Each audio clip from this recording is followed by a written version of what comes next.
How's it going, Cowboy Nation? It's your boy Ken. Just want to make a video for this week's important game. Well, I'm sure everybody gonna be probably watching it today or whatever. Well, not today. I'm sorry, on Sunday. As my Cowboys, they travel to the city of brotherly love, Philadelphia. Of course, it's hate week. And as much as any team in the NFL, that is the most hated team I've ever watched. I hate the Eagles. I mean, I totally hate the Eagles. There's nothing about the Eagles that I like. There's nothing about them. I've been in there. I've been to Philadelphia. They city is dirty, filthy, full of filth, full of filthy people. Only thing that's good about Philly is the history because of that's the birthplace of the United States of America. The Declaration of Independence, of course, it was the first capital of the United States when it first became its own independent country. And their cheesesteaks, and maybe they big soft pretzels, but other than that, it's nothing fantastic about Philadelphia at all. Nothing. So let's get back to the business task at hand. This is a Week 10 matchup between two teams that are really struggling with a bunch of talent on their offense. Battle of the 3 and 5s, basically. It's a matter of who will play with a sense of, I'm not gonna say desperation, because that's what I've been hearing all week and stuff, as far as, because they had they was talking about who's the most desperate team, but I wouldn't say it's a sense of desperation. I would say it's a sense of urgency to a couple of people, or a couple of coaches, or whatever you want to say.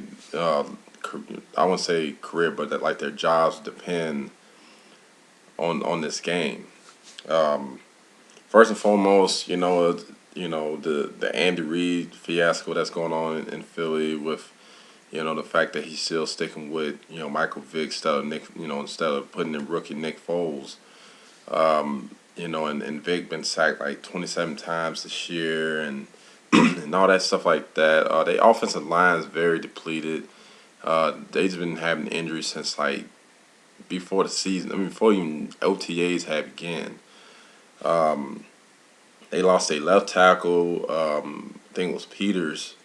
That was the Vic's blind. I wouldn't say his blind side, but he was his best left tackle, or best tackle period, because he's able to shut off of whoever that's coming off on that edge, especially against a guy like my boy DeMarcus Ware. They just also got hit with season injuries with can't pronounce the dude's name, but he got nicked up in the game against the Saints on Monday night. So it's going to be a really tough sledding for this team, especially for this offensive line, and the way that our Cowboys and my Cowboys really can able to shift the line and make adjustments on the line, and cause a lot of confusions, and especially with an offensive line that's that depleted. I suspect the Cowboys to have a pretty good field day on defense.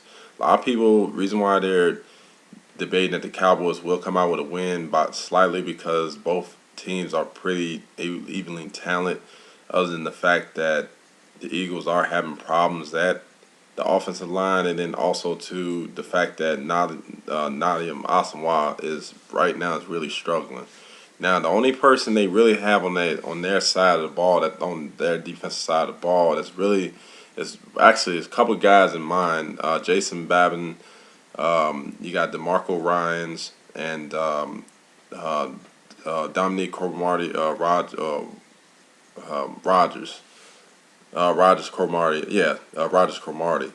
They're the ones that's really making the big plays on their defense. But other than that, they just right now, as a whole, as a defensive whole, they give up over 320 yards, per game on against on defense, and also they give up 23 points more, more than 23 points a game. Real struggle for them. But also, too, we're struggling as well. I mean, our offensive line has, got a lot better with the passing. It's just that we're struggling at the run game. I mean, it's halfway through the season. DeMarco Murray has missed the last 3 games, or 3.5 to be honest.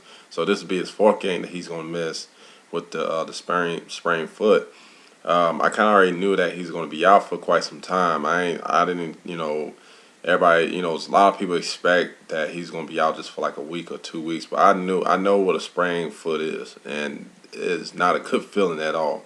It's like you cannot even practice or even try to you gotta let that thing heal. You can't do anything on it. You gotta let it just, you know, just, you know, it's just like having plantar fasciitis.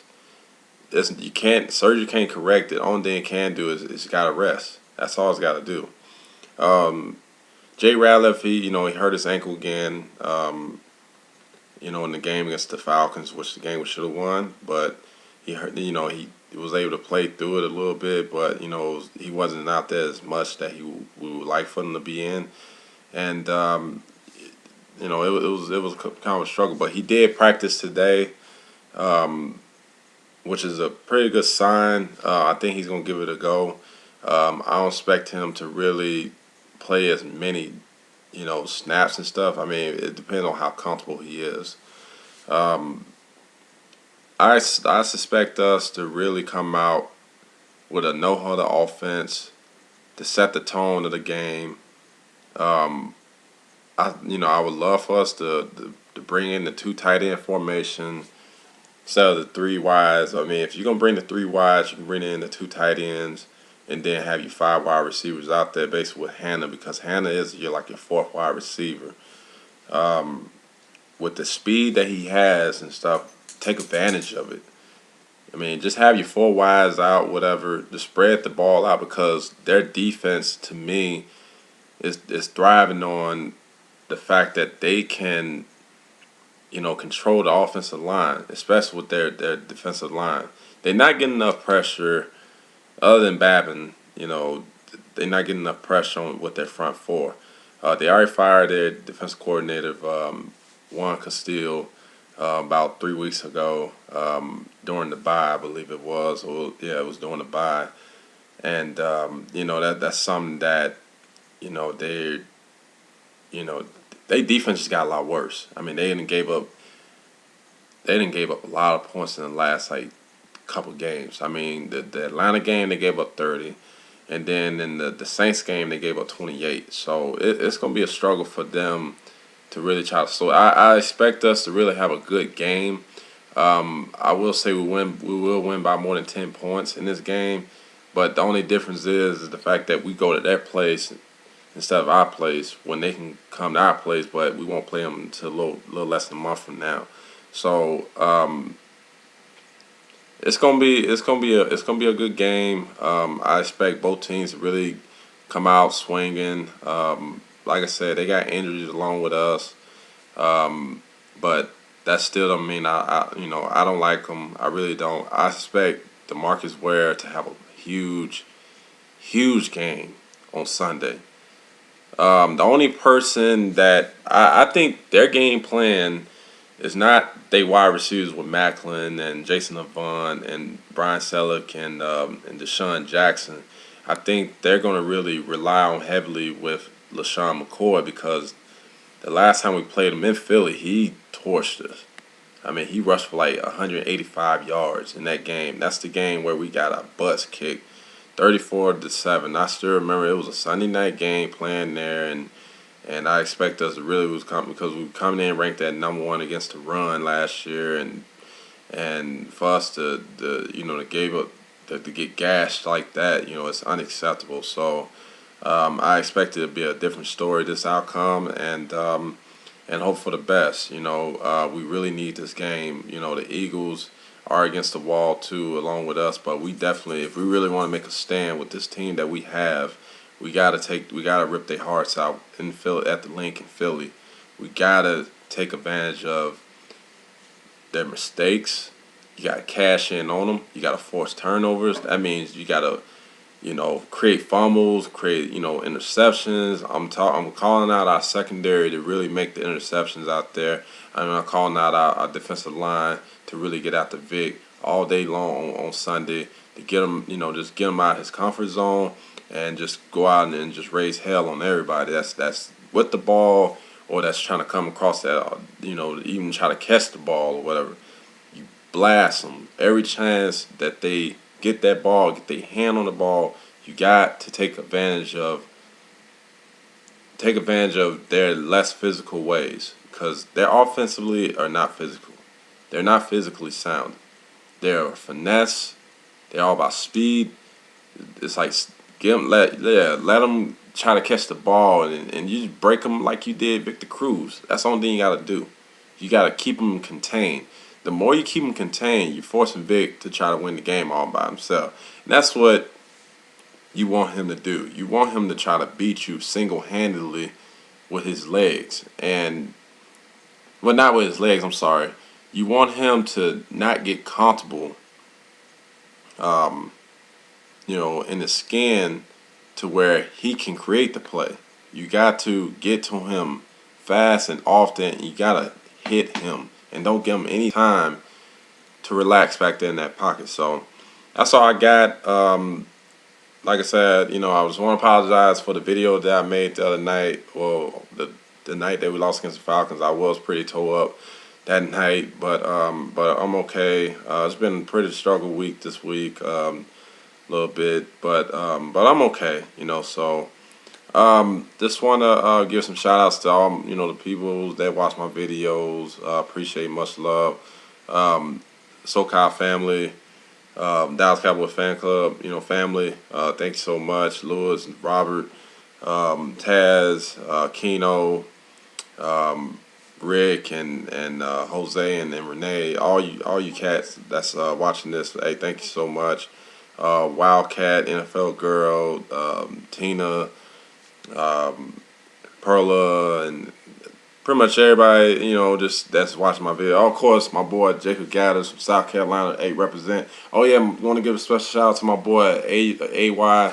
He's in Philly. I don't know if he's actually going to the game, but I'm hoping that he is. If not, man, hey, represent. And I know you are representing Philly, so who cares about those bombs there? Hey, whoever that's going to the game this week in Philadelphia, hey, that's Cowboys fans. Be careful. Keep your eyes peeled because they are some dirty bombs in Philadelphia and stuff. And I want to give a special shout out to the special person. She's real cool and everything. With Maximum Sports running. Hey, y'all be careful out there. Y'all have a good time out there. Hey, eat some couple of cheesesteaks for me and everything. And go Cowboys. And I will holler at y'all a little bit later. Oh, and then my boy Simon's 1974, J Wad. Hidden City 77 and Mr. Gill. So and my boy Mike Mooch and stuff. So I'll let y'all later. Y'all take care. Cowboys for life.